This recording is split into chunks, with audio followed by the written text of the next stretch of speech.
During the Q&A at the end, you will have the option to unmute or use the chat box.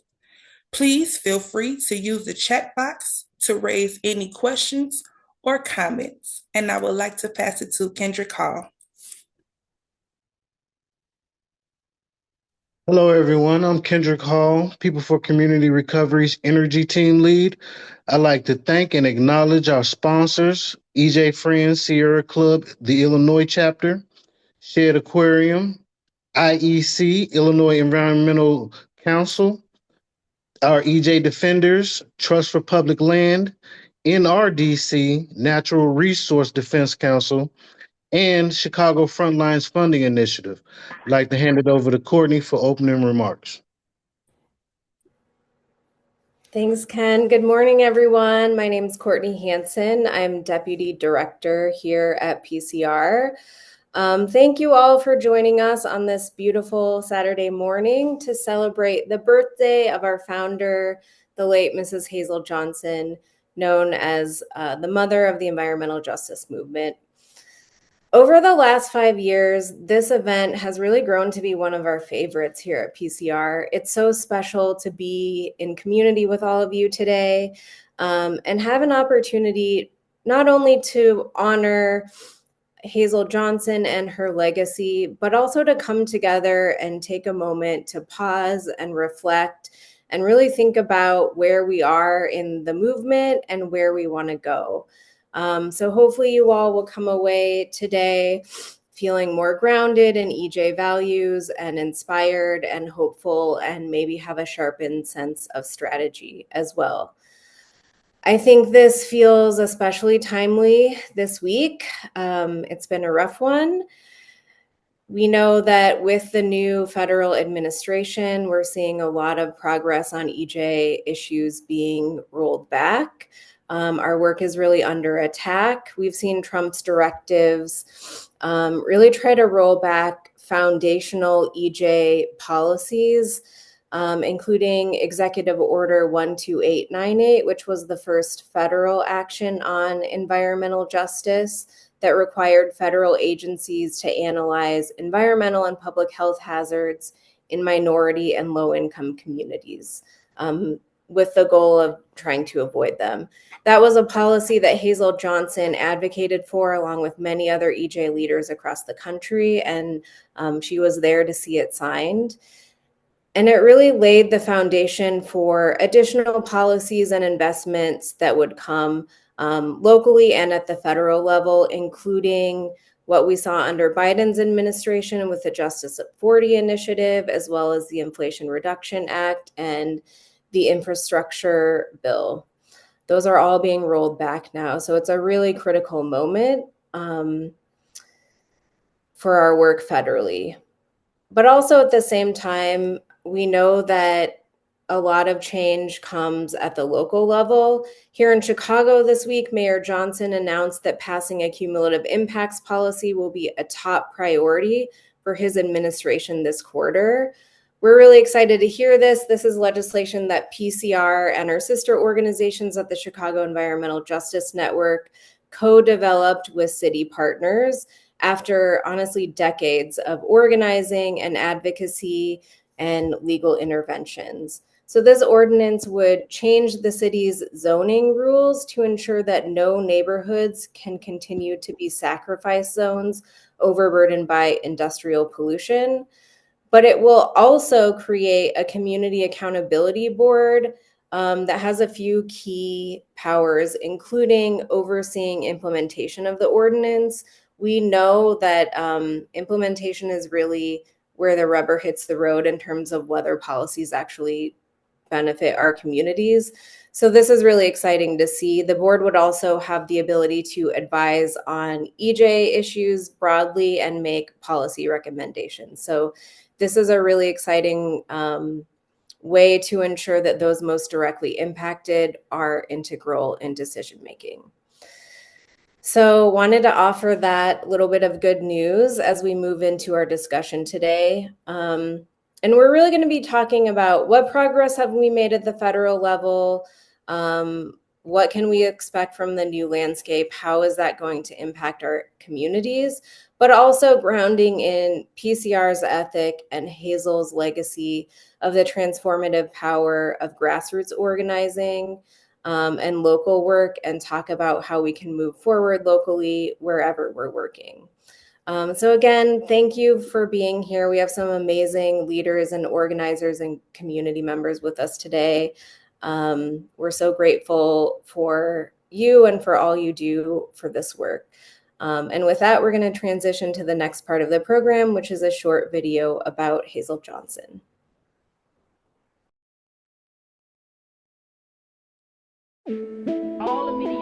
Hazel Johnson was born on January 25, 1935, in New Orleans, Louisiana. She met her husband, John Johnson, in her late teens, and the newlyweds moved to Chicago in 1955. It's there she got involved with grassroots activism. She and John moved their family to Allgale Gardens in 1962, but their wonderful life took a turn in 1969 when John was diagnosed with lung cancer and died weeks later at the age of 41. Hazel later heard from neighbors about others experiencing cancer and lung issues like asthma, and of mothers in the neighborhood with high rates of miscarriages or delivering babies with birth defects. She discovered her community had the region's highest cancer rate and began investigating environmental conditions surrounding the neighborhood. Armed with the knowledge of the health issue related to the environment and determined to act, she shifted focus to address environmental hazards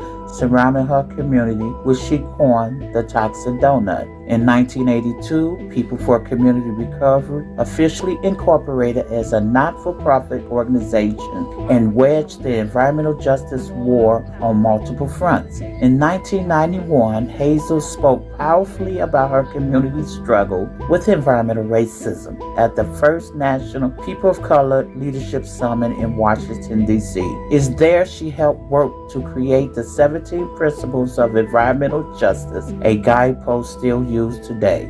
She emerged as a national leader and was christened the Mother of Environmental Justice Movement. In 1994, Hazel was invited to the White House to witness the signing of Executive Order 12898, federal action to address environmental justice in minority populations and low-income populations. Later, President Clinton honored PCR as one of the country's top 100 environmental groups. On January 12, 2011, Hazel died as a result of congestive heart failure. In 2015, the Illinois General Assembly designated 130th Street Hazel Johnson EJ Way to commemorate the legacy of the Mother of Environmental Justice. Hazel's work continues today through People for Community Recovery, and her legacy lives on in the community-led environmental justice struggles across the country.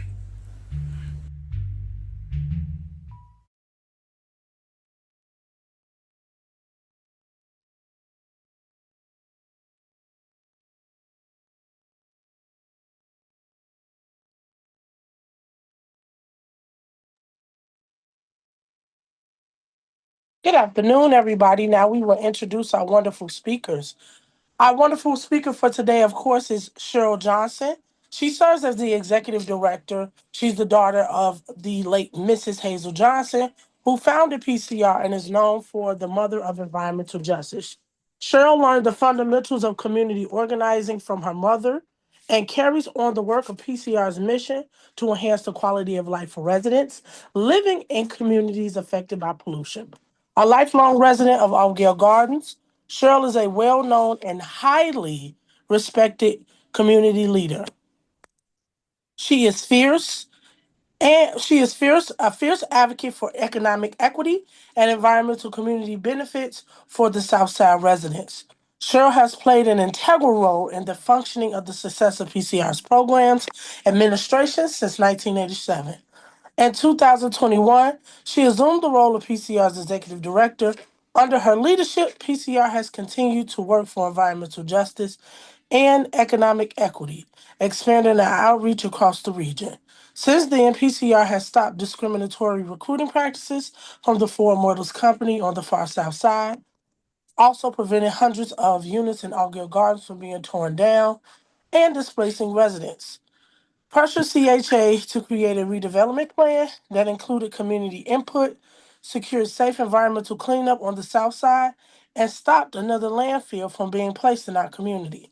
Cheryl's deep community connection and long-term vision for a thriving Far South Side and commitment to carrying her late mother's legacy, which has fueled her work. Cheryl has served on the Environmental Protection Agency's National Environmental Justice Advocacy Council, Chicago's very own Mayor Brandon Johnson's Transition Environmental Justice Subcommittee, and is currently serving as a member of the Illinois Environmental Justice Commission. In partnership with today, our special guest is Ms. Dr. Jalonne White-Newsome. Dr. Jalonne White-Newsome was appointed to serve in the Biden-Harris administration in June 2022 and recently completed her service as the first federal chief of environmental justice officer at the White House of Environmental Council on Quality under the leadership of the Office of Environmental Justice, delivered on President Biden's ambitious environmental justice agenda, elevating environmental justice work across the White House and other federal agencies. Her work was pivotal in making critical initiatives like the Justice 40 a reality throughout the federal government. A native of Detroit, Michigan, Dr. White-Newsome has tackled environmental challenges from a wide range of positions and perspectives, including in grassroots environmental justice movement, environmental philanthropy, and state government, private industry, and academia. Dr. White-Newsome earned a PhD in environmental health science from the University of Michigan School of Public Health, a master's degree in environmental engineering from Southern Methodist University, a bachelor's degree in chemical engineering from Northwestern University, and a certificate in diversity and inclusion from Cornell University.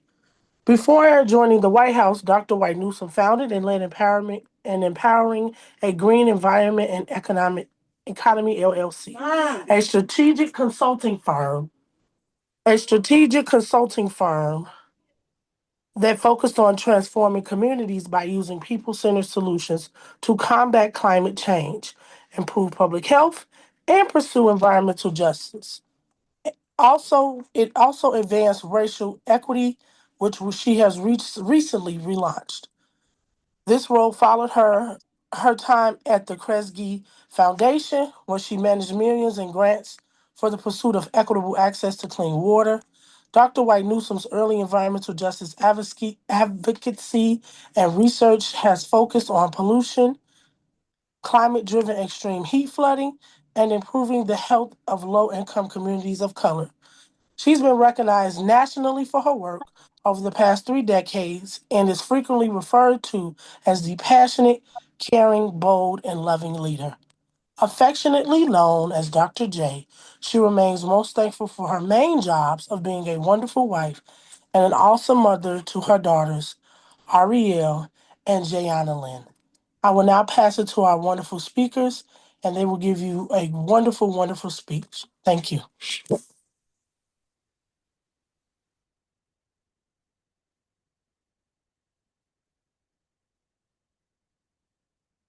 Good morning, everybody, and thank you for joining us on this most important day for me to celebrate my mother, Hazel Johnson, birthday. You know, she had this notion that I carry right now today, and this is why we're having her celebration on her day. She would never allow us to celebrate our birthday before our birthday. She said either you're going to celebrate on your birthday or after your birthday. So I carried that long life legacy along with my children and my grandchildren that I have today. And I want to thank you, Dr. J. I love it. It reflects me, Johnson, you know, and I want to thank you for being with us on this particular day on a Saturday morning, talking about having a conversation about my mom and the work. And I just want to really just start off. The question is, tell us about yourself and what inspired you to do this work. Well, first of all, happy heavenly birthday, Ms. Hazel. And it is such an honor and privilege just to be here and be with you Miss Cheryl, and be in this space. Again, I hope folks are staying warm. And, I'm calling from southeastern Michigan, again, near my hometown in Detroit. And, I say the connection to Chicago for me, I just have to say, is deep. Um, Not only, again, you and your work, but I have family that, again, was in Bronzeville. The great music and history. I was there during the Chicago heat wave in '95 when a lot of folks suffered, our elderly, our elderly and high rises and just everywhere, our houseless people. So again, there's so many great organizations in Chicago. A lot of them are here doing great work. And I just want to send so much love to the folks in Chicago. But again, the purpose in being here is to celebrate your mom, and I think celebrate the legacy that you continue to build. And I know that without you and your mom, I wouldn't be doing much of anything. And I say that because when I think about the reason and that I've been in this space and trying to do work to advance environmental justice, is because I think I figured out my purpose kind of early, and it's because of people. And so when I think about my purpose and why God put me here and has created different spaces, it's because I started asking questions very early as a kid. I was one of those that, I loved science. I loved trying to figure out why. We had a very, very polluted river in Detroit.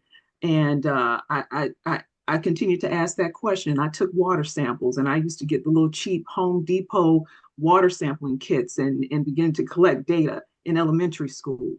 I asked the question about why my mom had this diesel car, and for some reason I decided to create this little garden, and I exposed the garden to the diesel pollution out of my garage, and I again tried to study and understand what's wrong with pollution and how it impacts not only plants but people.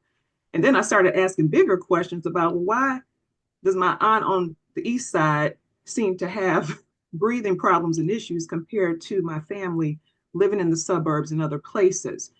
And I would say that curiosity very young, but then also being connected to family and people that made service a part of how we did things. So I come from a family of public servants. We always asked what we could do with our power and privilege to help people. So whether it was, again, the single mother that didn't have a place to take her child when she was, again, trying to find a job, if she needed clothes to go for that interview, welfare to work. I mean, so that is kind of the space that I grew up in, asking questions, again, a nerd, loving science, but also knowing that we have a greater calling here, and it is to help people in our community. And when I think about, again, the people piece, it is the fact that, again, my mom and my family, just the way that I grew up. But I remember being a freshman at Northwestern University in Evanston, a little L ride away. And, I had these like realizations in Detroit and started asking those questions. And I worked in a chemical company in high school and started asking those questions. And so when I got to Evanston and heard this term environmental racism, I gave your mom a call, and she talked to me and she told me her story. She told me what she was working on. I was just some random student, again, in engineering, and she took time to really tell me what environmental racism was about. And I took that, and I was actually studying chemical engineering, but also journalism. And I was able to write the first ever article on environmental racism at Northwestern University. It was published in the Daily Northwestern. And so, again, having that conversation with Ms. Hazel, getting a level of awareness at Northwestern University that was not there, just really fueled the fire. So, again, I am so grateful to Ms. Hazel for taking a little call from a random little brown girl from Detroit, to learn more and learn about, again, the great work and legacy that she has definitely left. And Jalonne, you just brought back a lot of memories for me because she would take anybody call. She would took, as she said, and she was more into making sure that college students get this. What is environmental racism? Learn about environment, become the environmental scientists that we need for you to come back to our community to help us. And and then listening to you. I grew up I still live in Allgale. I grew up in Allgale. I was 1 year old. My mother moved out here March 18, 1962, and I was born March 11, 1961. So living out here in Allgale, all my life, I knew my mother gave to the community. She volunteered. She loved working with young people. She became a leader as a what they call block captain, where she will open up the basement. It's only like two basements, and we go by blocks, 1 through 17 in Allgale. And certain blocks have basements where you can have a club. She allowed us to have a club down in the basement. She gave party. She took us. She took us on amusement park trips, field trips, and to the museum. She just tried to expose out of her own pocket. Nobody gave her none of this, but if we was going to something like an amusement park, yes, she would factor in for the bus costs. But she didn't try to, profit off of anything. She just wanted to make sure we had transportation to get back and forth. All my life. And, my mother forced her. I mean, we had to do things. And then a lot of people have the misconception about my community. Allgale Garden was one of the, and then that's why I live here right now today. I can't even carry a grocery bag right now today without somebody taking it out of my hand. I got it, Cheryl. I got it, Miss Cheryl, or Grandma Cheryl, or Auntie Cheryl, or Big Sis. It's that social equity is so great in my neighborhood, and I'm fortunate to still be here. It's about the composition of our community changed almost like 90%. 90% of the people who grew up in Allgale doesn't live here anymore. It's very few of us, but we still have that passion, and the social equity is so strong, and the values that we created, and the things that I learned, from sports to cooking, and somehow my godmother, who was a registered nurse, and I'm gonna make it short, and she was a nurse, and so I always said I wanted to be a registered nurse like her because my mother was a factory worker. She was always, working midnight shifts. She's always gone, but the nursing enticed me, and that's what led me into science. And the highest I went in junior college was biochemistry. And I also went in, it was something else, but I had a bad attitude. My attitude was just, it was just off the chain. And I got kicked out of nursing school, to put it blankly. And I understand because I had a bad attitude. But it prepared me for this work. Yeah. You know what I mean? And I thank God that it took me in that direction, even though I never became an RN. Now today I can't stand the sight of blood. You know what I mean? So that wasn't really my direction. I can't stand to see people hurt. So that wasn't really my direction, but it prepared me to understand these chemicals that's in our air. And and a lot of people don't know that my mom come from a family of 5, but she became an orphan at the age of 12 because everybody else passed. So my mother grew up without a mother in New Orleans. She lived in an orphanage because my grandmother contracted TB, and she couldn't live in the house because they had to quarantine her. So the only place to quarantine little Black girls back then was in Black Catholic orphans. And the trials and the tribulations that I was the only one in my family always questioned my mother about her history, and we would cry right now today if we don't have enough time. But to see her, despite her upbringing, she always cared about people. Yes, ma'am. Yes, ma'am. So that's the beauty that a lot of people don't understand. That and my mother taught her 7 children to love and fight each other, because we're gonna do that, So Yes, my yes, family, we was a very close family. And yeah. she loved her, not only she loved her family, but she loved her kids. I mean her community. So Mm-hmm. I didn't get it until I had my first child. Mm-hmm. I was really my mother told me what I had to do, and I did what she told me to do. That was just the bottom line. And Right. I had the opportunity to work at Argonne National Laboratory Yeah. in the administrative building, right? So I Mm-hmm. did all her typing. Because when I work for government, you only work 3 hours a day. The rest you got to figure out what you're gonna do for the rest of the day. Going to Cuba to Cuba, eating, somebody celebrating marriage, somebody saying, different things. So I Mm-hmm. had a lot, and I had my own cubicle, with a printer. So Mm-hmm. I just typed all her, I did all her flyering and everything, and I even had the bodation to go to when you have volume supplies.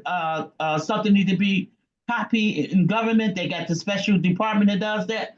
He Mm-hmm. became my boy. So if I needed 10,000 flyers, he printed them out for me. You know what I mean? I just take them Right. home.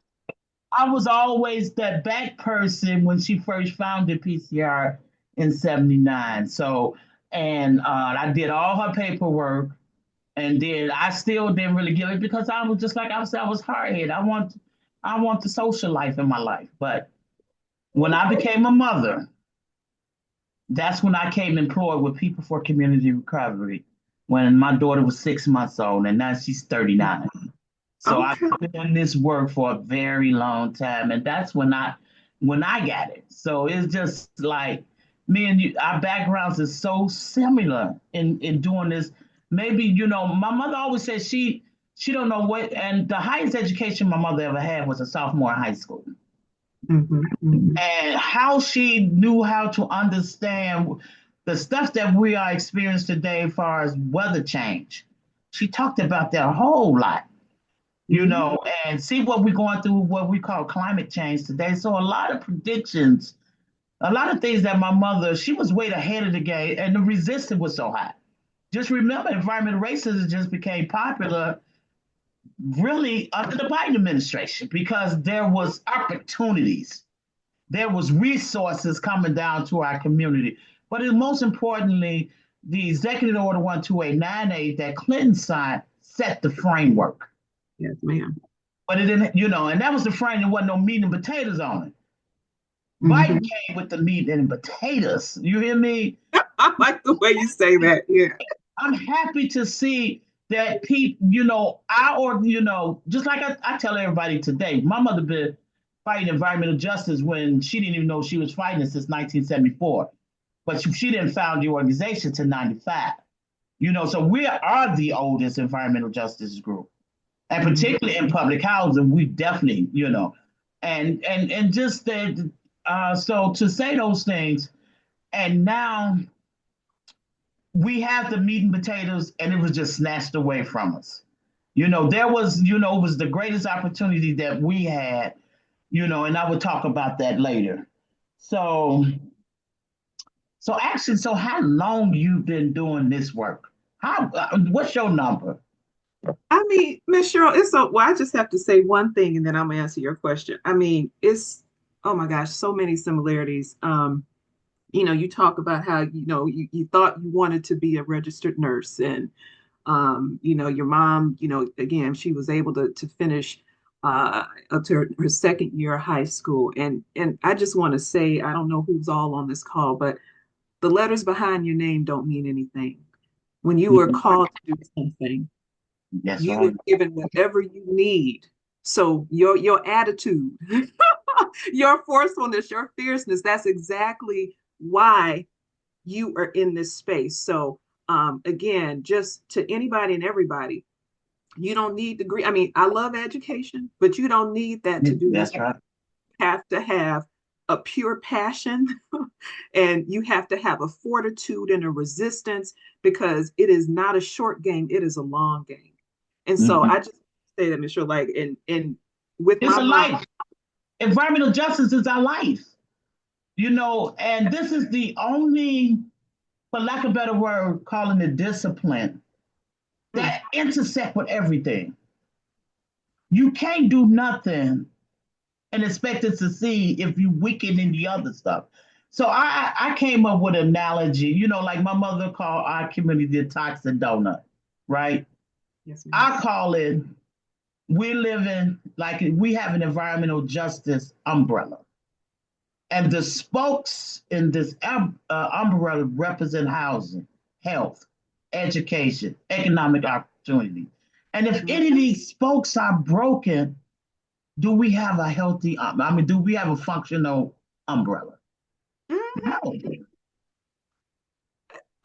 And I'm These, as you're saying that, because the umbrella is about covering, right? exactly. And again, from Chicago, the wind, when you have a jacked up umbrella, you're gonna get wet. So exactly what you're saying. And I think another thing, Ms. Cheryl, and I know we have some folks on here that have always talked about this, intersectionality was not a term back in the day, but you can't have environmental justice, and I'm channeling my inner Richard Moore, without social justice and economic justice and all those things. So you are so right. Like the social determinants of health, if you want to get technical, health and housing, the things that you're talking about, the things that you inherently work on when you are in community and you care about your community, they're not disconnected. So that umbrella is a wonderful analogy. And you are the covering. PCR is the covering. And then I tried to tell, my team that, some of these tables that we sitting at do not represent community. Make your voice heard. Yes, ma'am. And I know I can be an agitator or just an instigator because I want my voice to be heard, because I'm one of the littlest people that's sitting at these tables. And because of what we experienced just in a week, is why we should understand that we need to be more engaged and at these tables now, because it's going to hurt us. So what do you think is some of the most what would you say is the biggest environmental justice issue today when it comes to your accomplishments under the Biden administration? Michelle, well, first of all, I'm gonna just say you were never the littlest at the table. And something my mom shared with me, and I share with my girls, is that you are meant to stand out, particularly if you are the only brown one, the only woman. You are in that space for a reason. So never, I'm gonna push back on that. You've probably never been the littlest at the table. So I'm gonna just say that. And I just want to interject this too, also, that yes, people perceptions usually be wrong. People perception about people living in public housing was also a challenge for me. And that's why I say it so proudly right now today that I still live in Augill Garden. I still live in public housing. I don't know when y'all started calling it a project, but it never been a project. It always been Augill Gardens development. You know what I mean? So I make sure people understand I still live in public housing. And I just wanted to make that point, that all these different challenges and the perception that people have about folks where they live, working, play, almost define who we are as character, and no, it doesn't. It doesn't. And I'll just, I think to your question of a little bit about some of the biggest maybe accomplishments of our previous administration. I think in many ways it changed the conversation. EJ, for better or worse, became definitely more mainstreamed in society. Like people actually, were like, oh, environmental justice, I kind of know what it is now. But I think within the federal government, it was so powerful to have a president, a vice president that actually acknowledged environmental racism and climate injustice, because what that does, it sets a tone, and it gives our federal agency partners in the White House the cover. It gave us the cover to move in a way that we weren't able to move before. The president actually having initiatives focused on communities that have been polluted or underinvested in and put in money behind that. I mean, that's major. Like you said, 12898 was a solid foundation. Biden and Harris put on the meat and potatoes.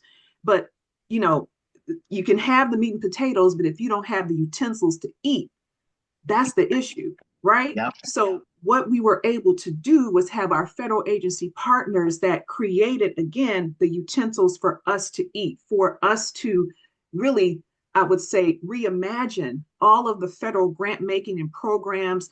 You know, over 500 different programs were changed in the way they operate to make sure that, okay, organizations could actually access the federal government in a way that they couldn't access grants, get technical assistance. I mean, that has never, ever happened before. So the fact that we had an administration that made that happen through the Justice 40 initiative, as Courtney was talking about, having an environmental justice scorecard, something to actually track what was happening and what wasn't happening, and a climate and economic justice screening tool.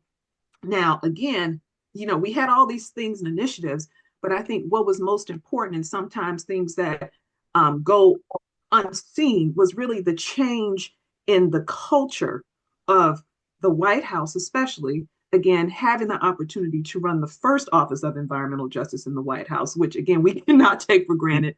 But just the fact that we were able to be at those tables and ask the questions before all of these policies came out, like, well, what's going to be the impact on this community? We have a tool now that says, you know, where folks have been invisible before, they are now visible. So we can't operate in the same way because we have knowledge. We know better. We have people in positions within the White House, within our White House Environmental Justice Advisory Council, that are telling us this is not the way you need to operate or do it. You need to do it differently. So for me, what was such a blessing was that it was like, it was an awareness, it was action, it was resources, and it was accountability that had never come, in my perspective, to the White House and to our federal government around environmental justice. Now, again, we had a lot of accomplishments, but I would say there's also some things that didn't happen.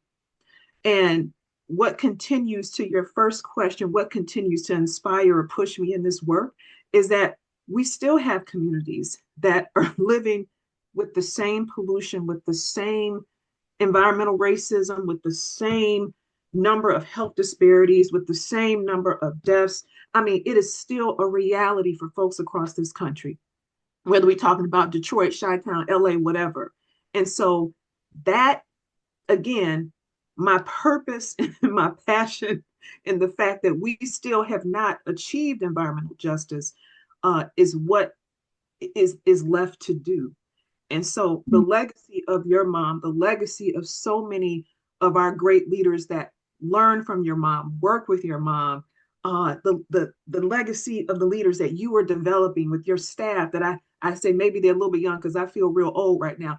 That is so important. I can say that I'm old, but anyway, Cheryl, I so proud of what we were able to do in the last administration, and know that we still have work to do, even in this space that we're in now. And yet, and speaking of that space, you know, what can we do knowing that all the rollbacks that we're seeing that just happened within this 1 week? And I tell people that do what your heart tells you to do. If this work is meant for you to do it, because I've been in them spaces because this wasn't even a conversation back when I started, when I was just 24 years old. So we're talking about 39 years ago. Could you imagine what my mother went through as far as her elected officials, her own community leaders? Because your worst enemy can be right there next door to you, you know? And all the obstacles that she went through, but she kept her faith and she believed, she kept her feet to the ground to what she believed. And she continued to work on it up into a year before she passed, because a year before she passed, she said, I quit. I'm not taking no more interviews. I'm not doing anything. You're going to take this over. You're going to do these things. And I say that today because a year before she passed, she also gave me this necklace. Oh, This is her favorite necklace.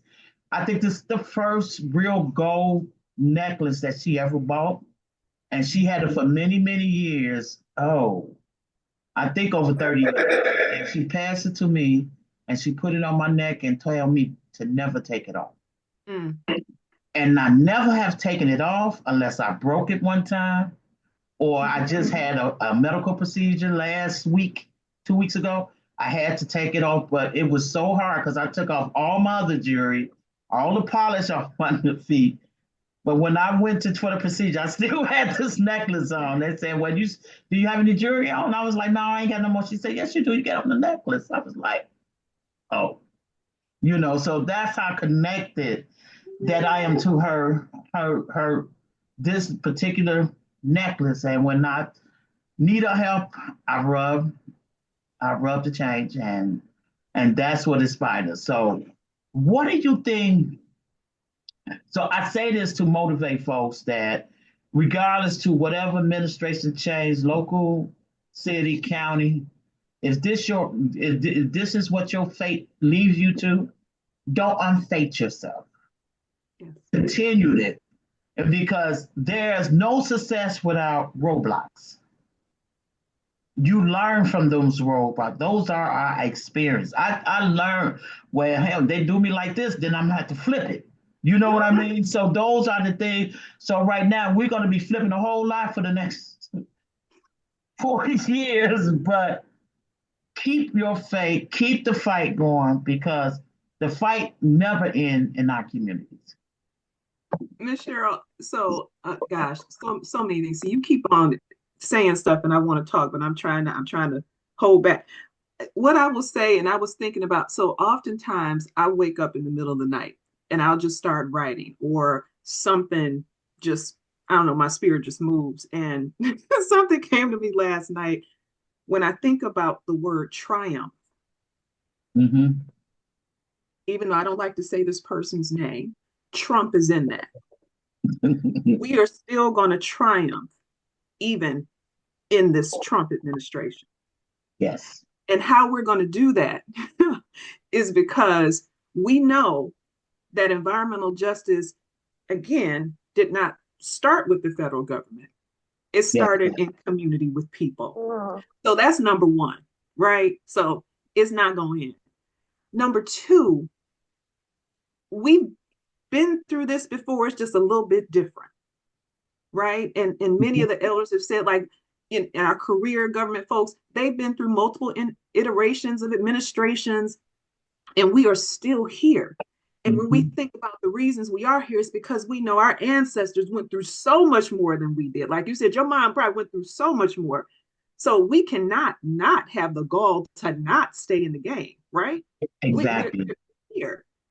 And then just because this administration does not share probably most of our values around equity and justice, I want to say to folks, doesn't mean that they do not need to hear our voice.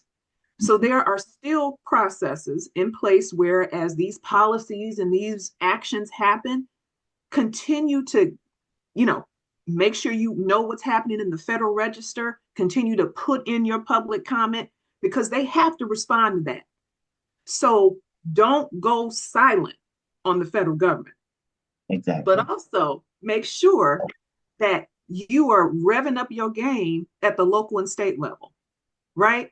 And the beautiful part about it, we have models and foundations that are out there. The work of your mom, the work of our elders that are still here, the Executive Order 12898, it can be revoked. It was, so what? We have a copy of it. We don't lose the spirit of that document, EO 14096, Revitalizing Our Nation's Commitment to Environmental Justice for All. It's revoked, but we still got the document. We have the recommendations from the White House Environmental Justice Advisory Council. Yeah, they might be pulled off the website. We still got the documents and we have the people. So use the things that were created in the Biden-Harris administration to ramp up and continue your game at the local and state level. And so that's what gets me excited, because when you have a strong ground game, It's unstoppable. So again, we are going to triumph in this Trump administration. And I'm exactly, sorry to cut you all off. We're gonna have to wrap you all up before we can start the Q&A session, so you can wrap it up.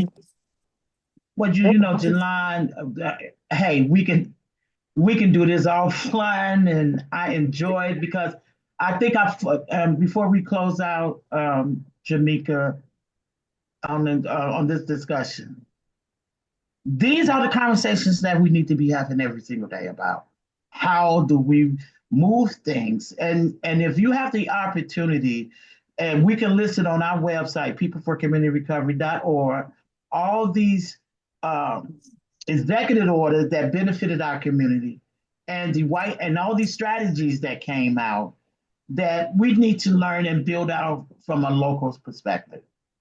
I'm fortunate, and you kind of fortunate too, to live in Michigan and Illinois, because the Illinois is really fighting back, and they clapping back on the federal level. That means that our work is just got to be a little bit more harder and strategic in what we're doing for our community. So back to you, Jamaica. I'm sorry. All right, hello everyone. I'm Jermika, 1/3 of the Health Equity Team at People for Community Recovery. We will now open our Q&A session of the webinar. We ask that if you have any questions that you raise your hands in the chat, or if you ask questions, you can put it in the chat box and we will get to you accordingly.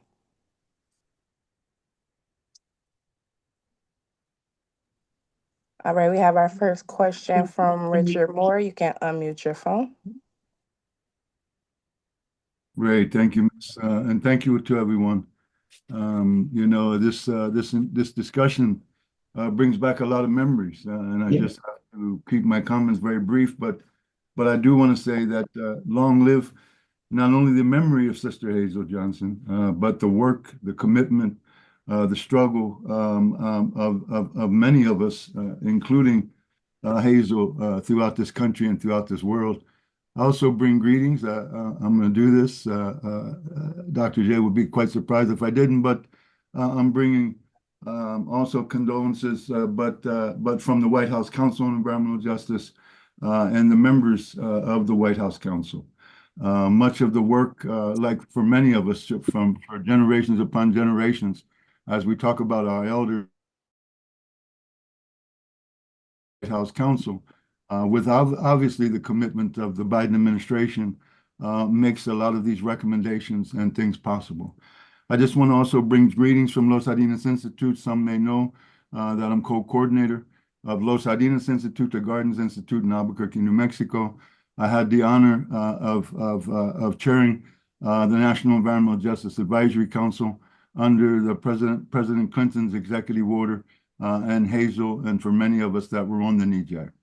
And you all know, I also co-chaired the White House Council on Environmental Justice with Peggy Shepard and several others, our co-chairs and then council members of the White House Council under the leadership of Dr. J, and the leadership of many of our sisters and brothers, both at the Environmental Protection Agency, but also at CEQ. So the comment, I just say this, that the struggle continues. And I remember many times, just like it's been said by both of you, that I had some thoughts or some troubling moments throughout these years, and I'd pick up the phone, and I was one of those many that said that would call Hazel and say, Sister Hazel, I mean, you've been doing this for quite a few years. How do you think that we should move forward on some of these issues that are challenging issues at the moment? I will say, too, that we had Dr. Sofia Martinez, the other co-coordinator of Los Jardines Institute. We had the honor of traveling internationally, not only nationally with Hazel, but internationally. I was remembering, reminding myself one year that we were there with Dr. Bunyan Bryant in Mexico, in Cancun, Mexico, at an international conference. And Hazel called and said, hey, are you all going to a conference in Mexico? And I said, well, and we said here, are you going to the conference in Mexico? She said, if you're going, I'm going. And we said, if you're going, we're going. I just want to say this because we stayed over for a couple of days after that after that conference. We raised some serious hell. You can imagine we did at that conference because we were challenging not only federal agencies, but much of the international effects with our other sisters and brothers. Cheryl, we rented a little old school Volkswagen. I remember. Come She on, come on. told me about that story. She Yeah, told me yeah, about yeah, that. yeah. And You know, going around the mountains in that, and it's, exactly, uh, exactly, exactly. We rented an old school Volkswagen, as about as big as my computer, but a little bit of exaggeration, but not much. And we traveled. We traveled out to the countryside and to the pyramids. And Hazel and Sophia walked some of those pyramids. I stayed behind for a minute instead of walking up. And Hazel said, "I gotta stay with you, brother. You're gonna stay down here at the bottom instead of going to the top of the pyramid. I'm staying down here with you." I just want to leave it there. I just want to say that just an incredible, incredible, incredible sister, and we will never forget it for the rest of our lives. I, And and I thank you. just want to say to you, Richard Moore, I call, you and many others, my leaders, because y'all was the originators of the EJ. And it was just so ironically, even though my mother's been doing this work since 74, but in 82, I mean in 92, when it all came together, y'all came to, it seemed like in 82, everything started. This is what I'm about to say. And everything in 1982, everything's starting to happen. That's when they was fighting the PCB landfill Right. in one of those South Carolina or North Carolina. I always get it mixed up. When they laid their bodies down in front of in front of the trucks and said, "You're not bringing in PCB contaminants to," that's when that movement started. Then your movement started. Louisiana petrochemical era.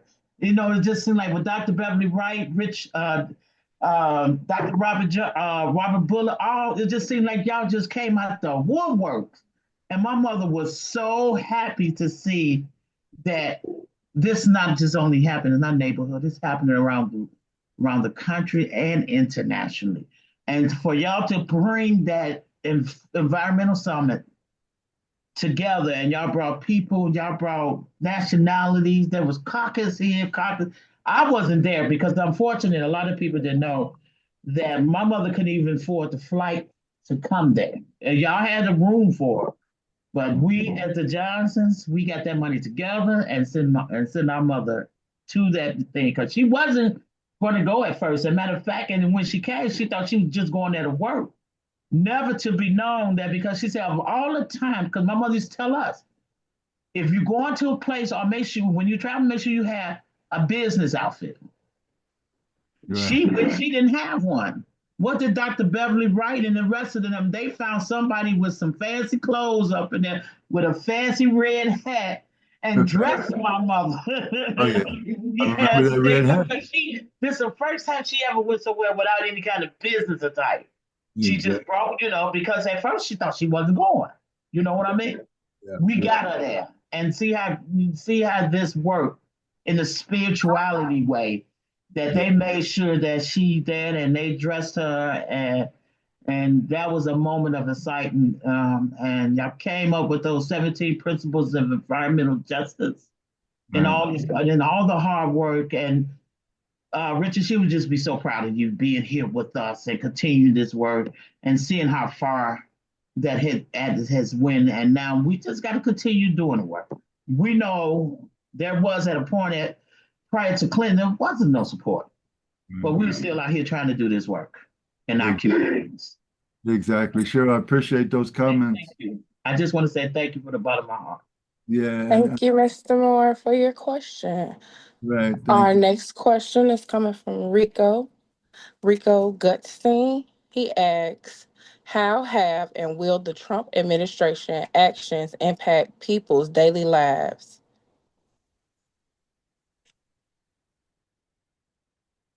Yeah, you said Rico. I want to make sure I heard. Thank you for that. Yeah, Rico Yes. Gusting. Yes. Okay.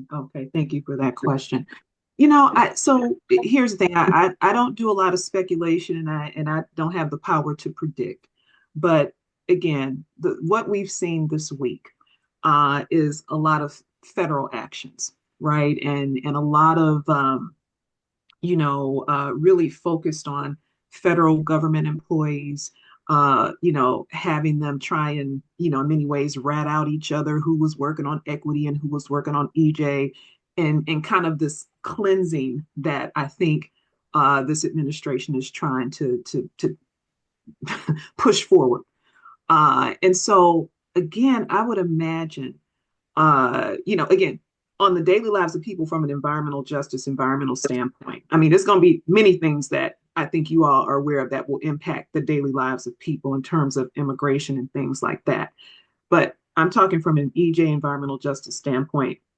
I feel like there are resources that have already been, what I'll say, obligated. So monies that are already in the hands of our communities that will continue to do good stuff. So this current administration can't touch that. They can't touch the 70% of loans, grants, and resources that have made it out to communities that, again, our federal agency partners worked hard to get out before the end of last year. I think where people might start to see some changes daily that impact their lives is when, again, they begin to try and roll back some of the environmental regulations and other protections. And, when that's going to happen, I don't know. But, we just have to be prepared for that reality. And so I think while the federal government has a certain level of power, this is where the advocacy and the fierceness to push your states to do more and hold the guard, because states can always either remain at a certain level of enforcement and permit levels, or they can be even more strict. So that's why it's going to be so important that your voices continue to be heard at the local for like permitting decisions, which I know y'all are working on, as well as state levels. So I'm not going to say it's not going to be any changes. They might not be immediate, but again, that's why that continued advocacy is so important at the state and local level. And I think it still has to happen on the federal level. Make our elected officials accountable. That's on the federal to make sure that we're paying attention to monitoring what's going on, but also help them to move the agenda forward, because it just doesn't stop you. I mean, in order to change constitutionally, I do believe it takes 2/3 of the Senate to pass it, and 1/4 of the the House to change any constitutional stuff, right? But policies and all that can always change, and and something, I never forget. When I first started working with my mom, I became an advocate around lead-based paint, lead poisoning of children, right? And there wasn't, far as media or any of our elected official was engaged in this stuff, right? They didn't care about it. They didn't understand it. Until an executive, I can't remember, of ABC, he lived somewhere, and whatever he lived, what body awarded, a lot of lead hazards came onto his property, and it made his property real toxic. And then they want to have a discussion about lead issues. So we cannot afford, everything that's happened on a reactionary standpoint when something happened. We've been fighting from a precautionary perspective and said, we don't want this to happen in the future. These are the strategies that need to be in place in order to, to protect us from a precautionary standpoint.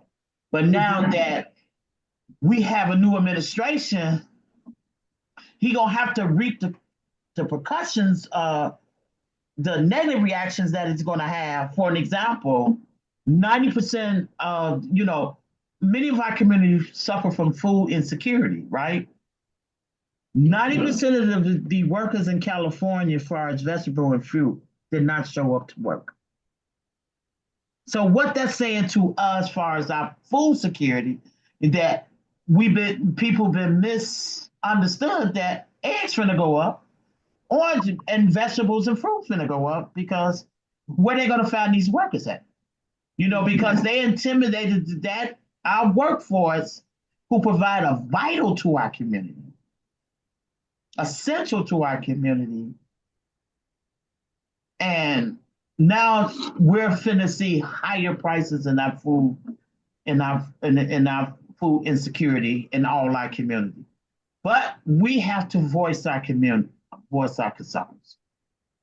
The thing is, what you're saying again, there's going to be so many dimensions even beyond the environmental justice pieces that are going to change. Food insecurity, definitely. The price of eggs is already ridiculous. I don't think I'm gonna go get any eggs. It's just crazy. But I think what's most important in what, is the sense of community is going to have to be that social fabric, that social infrastructure is going to have to be even tighter. So we are going to have to possibly have more community gardens. We're going to have to, again, I try and limit the amount of news that I watch, but, I had some friends from Homeland Security that reached out to me after, the conversation around getting rid of FEMA. We are going to have to, as a community, be prepared to respond to things that happen in our community, possibly, because the heat waves, the floods, those things aren't going away. So again, that social fabric that you're talking about is going to be even more critical over these next 4 years, because in my humble opinion, this current administration ain't thinking about that. They ain't thinking about everyday folk. They're not thinking about how they're going to get food to their table because they have the privilege not to. So it is going to be critical that we take care of each other. Exactly.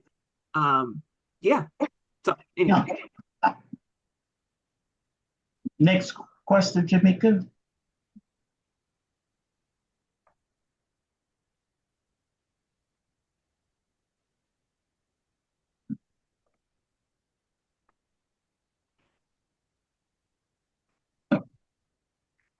If anybody wants to ask questions, you can raise your hand, and I guess we'll recognize you.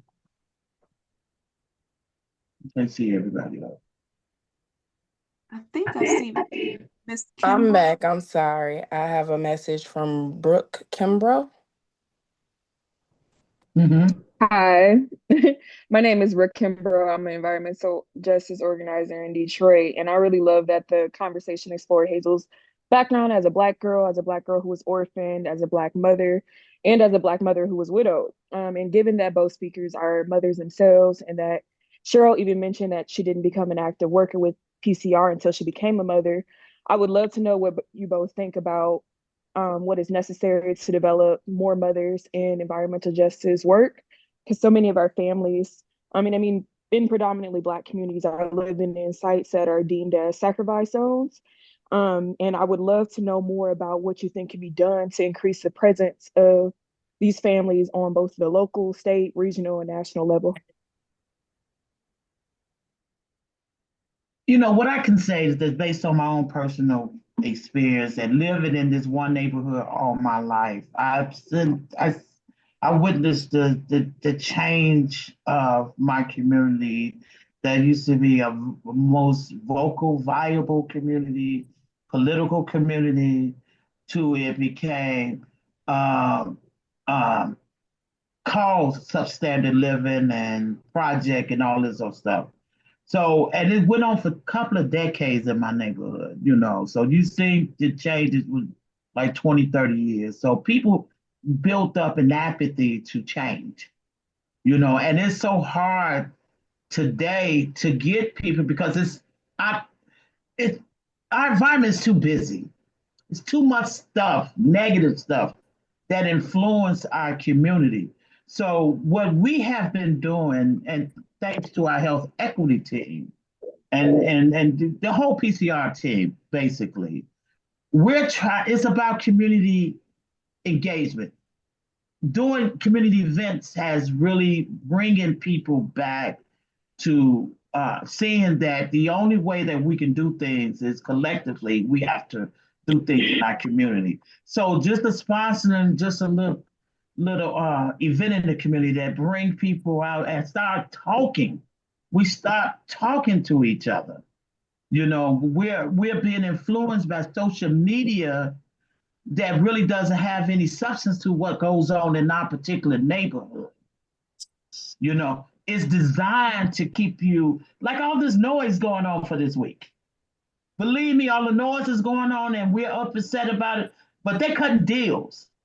You know, the administration that put out all this money for us to have the opportunity under the Biden administration, that's peanuts compared to what the decisions are being made that's going to have a real impact when they talk about the Stargate and all these billions and trillions, and they saying that even Elon going to be a trillion. What's after a billionaire, a trillionaire? Within the next 4 years, you know, because they're strategic doing over there, and while they keep it confusions in our neighborhood, we gotta unpack that confusion. We got to start, you know, like I don't care what nobody say. I love my community. Since pandemic, since we've been doing a lot of you know, stuff come to your house through the mail. I ain't never had a package stolen. I have a package. My friends and my neighbors tell me, sure, I come home, I got your package, was just sitting on the door, or it just be sitting there, nobody touch it. So you have to know, we have to appreciate our community from where it's at and try to make it better by being engaged. Don't expect nobody to do anything for our neighborhood if we ain't trying to do it ourselves. We have already experienced that when we allow other folks to do things for us instead of us doing it for ourselves. And basically just start talking to each other. Finding out, you know, because I tell people, we don't know people going through in their household, but we not the one to be able to judge them. Let's help. We don't have the helping hand that we used to have. And maybe we have to go through what we're going through with this current administration to get us all to start working together. I'm looking at the positive side of this because now I'm saying we all got to come together. So just start having, you know, we started what we call, I get off my soapbox, they call it safe passes here in Chicago. In 2009, there was a killing of a young boy because they closed up 150 schools in the city of Chicago, and we lost our neighborhood high school. They went into, these kids had to catch 2 buses and walk a couple of blocks just to go to their new neighborhood high school. They thought there was an invasion. The boy got killed. 4 kids from our community is serving 32 years, a lifetime in it, right? So, but we already knew that our kids was not safe walking to school. So we give homage to, her name is Marguerite Jacobs. She started a human change. Her herself started walking kids back and forth to school, talking to these kids, saying good morning to these kids, saying good morning to their parents, and just having a general conversation from where her station was to the school. And you learn a lot just from that period of conversation. So my philosophy and our philosophy of PCR, we don't judge people. We help people. And that's what we have to learn how to do instead of looking at somebody, because my kids used to tell me, Mama, you talk to anybody. Some of the greatest people I talked to was homeless people sitting on the corner. And they had a story to tell. And they was never like that before.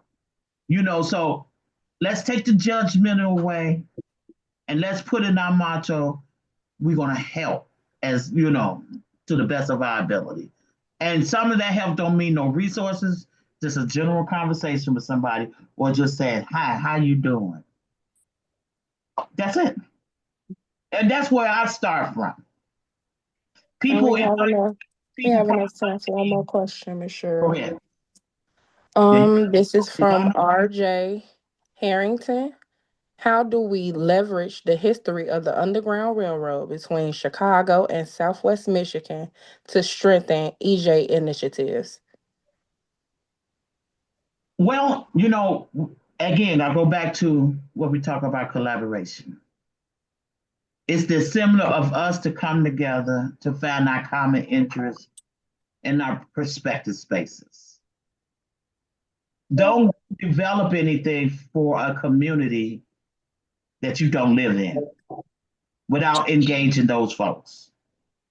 So it's important because that's a history that's always need to be told. Just like I said, we're not telling these stories like we used to, and I'm fortunate to be able to know the story of my family, but the story of other folks' family, and we come together. It's about coming together. I hate to use this term, but I love my brother. He's always said we got to break bread with each other, and just to start, that's the beginning, and we start developing and what our vision. We have to have a vision as to what we want to see, what happened along the riverbank of connecting communities to the Underground Railroad. That's my opinion. All right, thank you so much. And I want to thank everyone for participating in our Q&A session. I will now pass it to Mia for our call of action. Thank you so much. Hi, my name is Mia, and I am PCR's Policy and Outreach Associate. And if you're feeling inspired and energized by today's conversation, here are some ways you can take action to make some changes possible. So, we have some upcoming events, one which will be on the 30th of this month. It's a free training on communicating environmental and health risks. This is put on by our lovely health equity team, which you can support at all their events. And if you are from Chicago or live in Chicago, you can support the Clean and Affordable Buildings Ordinance by contacting your alderperson or writing a letter to the editor. We have ways that you can do this, which will be sent out via email after this event. You can also support the cumulative impact assessment by also contacting your alderperson. If you're not from Chicago, but you're from Illinois, you can urge your lawmakers to support the Clean and Reliable Grid Act, the Clean and Equitable Transportation Act, and the Clean and Healthy Buildings Act. And if you don't live in Illinois, there is still ways you can get involved. The EPA is asking for comments on the cumulative impact framework. And those comments are due by February 9th. In the chat, I am sending all of those links right now, so people can go ahead and fill out those petitions or learn more. And if you want to get involved with PCR, you can book a toxic tour with us. Those will open up again in the springtime once the weather permits, and they will last until about late summer, early fall, once the weather starts getting warm. You can also listen to the award-winning Help This Garden Grow podcast, which is available on all podcast streaming services. And you can stay in touch with us. Our email and our phone number are listed on the screen, and you can follow us on Facebook, Instagram, Twitter, and we also have a TikTok account while it still remains active. And I can pass this over to Cheryl to talk about our C building. Oh, Chloe, to talk about our C building. Courtney, gonna talk. Go ahead, Courtney. Okay, my name is Chloe, and I am PCR's Communications Coordinator and Project Manager for the C building.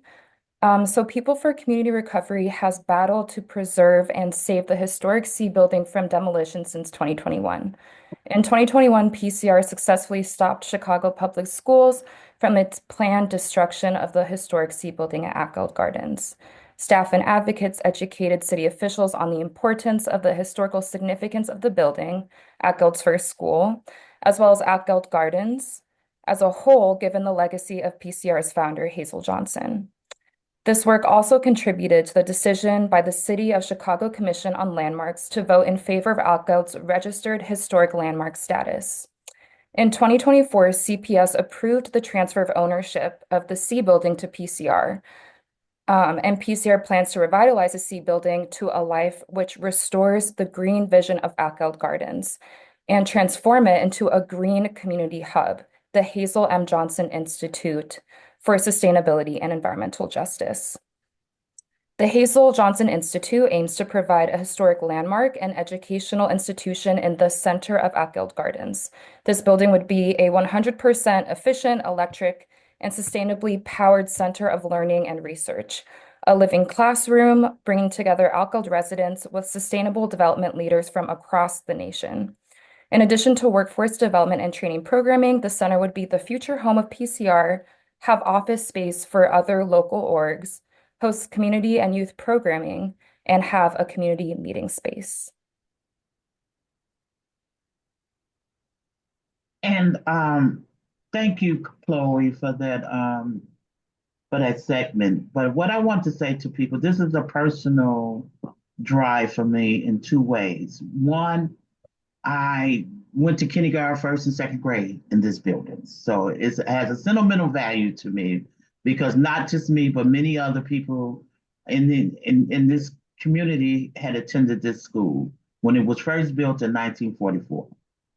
Also, this building has been a dream of my mother because it's been vacant for nearly 40 years, if not 40 years in the community. It's been vacant that she always wanted to open this building because she felt that all our communities are open environmental lab. We just don't have the structure in place to bring government, community, business, academic institutions together to solve some of the environmental problems that we exist in our air, water, and land, for an example. But she also wanted to create what she called an environmental remediation workforce. So we can be able to train people on how to clean it up. We want to be able to train people in emergency preparedness and response. Those are some of the critical workforce that we really need today, considering what we're seeing, what's happening on the West Coast and what's happening in the South, and two different type of catastrophes that are currently existing. We was hoping to have the opportunity to go after the federal grant that would have took care and restore everything, and this building would have been owned by the community, in the community, by us. But unfortunately, because of the change in administrations, and we will not be able to get that funding from a federal level. It was one grant would have solved everything that we needed, but now that opportunity is no longer there because of the cuts and the freeze and everything that's happening with the current administration. We would not be getting that. We don't have that opportunity anymore. But we do have another plan that we are planning to be able to still restore this building. This building is, in order to get it up and running, as we estimated, is almost like an $18 million project. So your support would help us.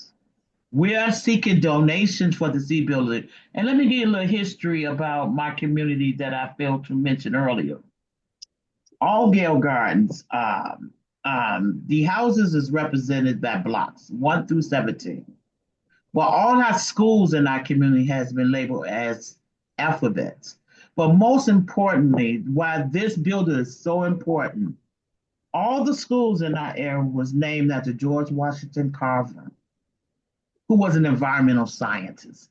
So this just to say that this was destined for our community to be represented in the whole environmental community, but also from a legacy standpoint, when we didn't even know that these environmental harms was in our community, and they named our school after an environmental scientist. So this was just destined for us in this community, and this is the C building. And any donation, you can go to any one of our website. We do have a link for it, and we definitely would acknowledge everyone. If it's from $1 to $1 million, someone donated to this building would be recognized. So this support would definitely be is greatly needed now that the climate has changed from where we had the greatest opportunity in the world to get it rehab, but now we have to really buckle down and find other resources to help us to get this building done. Now, and I'm not giving up, y'all. This building is going to be revitalized. So with your help, we can move a little bit step further. And I want to thank you for giving me the opportunity to talk about the C building. So I guess we're going to our closing remarks. I want to say, Dr. J, I love that. I want to thank you for taking the opportunity to believe, having the ambitions to call my mom, and she answered the phone, and she tell you why you should get into what is environmental racism, but what is the justice of it. And you took it all the way to the White House that she won, and you are inspiring many more other folks that there is an opportunity and there is a career path in the environmental justice arena. Whether you're an engineer, a sociologist, even finance, because a lot of money is associated with this. And if you understand the finance around it, my mother always used to say, follow the money, you get more answers, And we need people, we need that population, we need those accountants that focus on that. But not only from a business perspective, but from a human perspective, from community perspective, how much do this remediation cleanup will actually cost? How do we monitor those things? And just Dr. J, I know you're going to take us farther than what the White House has installed to you. It gave you the experience to understand how things move. Now you can bring it back to the community, to help us to really revitalize the community. And this time, y'all, this fight is never ending. And we got to always remember that. Community first. And community is so important to the revitalization of our health, our housing, and our job opportunities. So I thank you from the bottom of my heart, and it's good to know that the Justice 40 kicked off this Sea Builder initiative. It gave us funding to be able to do the pre-development work that we need to be done.